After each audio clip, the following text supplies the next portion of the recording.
የሆነ ሰው ዘጋን፣ የሆነ ሰው አራቀን። እርግጠኛ መሆን ያለብን ነገር እንዳልበደል ነው ያንን ሰው ወይንም ደግሞ ያችን ሰው ላይ ጉዳት እንዳላደረስን ህሊናችንን የሚወቅሰን ነገር ከሌለ ጸጥ ማለት ነው። የመለማመጥ ነው። ብዙ ሰው በዚህ ይጎዳል። በተለይ በፍቅር ግንኙነት ውስጥ በተለይ ሴቶች ናቸው በዚህ ጉዳት የሚደርስባቸው። ስልኩን አላነሳም፣ አልደወለም፣ ብሎክ አረገኝ፣ እንትን አደረገኝ።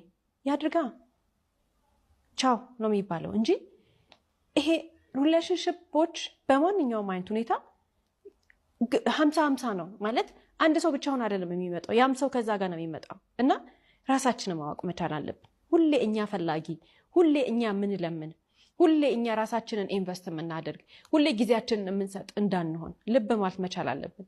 አልተፈለግንም አይደል? ሰው ዝግትግትግት አድርጎን ጠፋ፣ ቻው እኔም አልፈልግም ብለን መሄድ ነው እንጂ ያለብን የምን ልመና ነው? የምንድን ነው?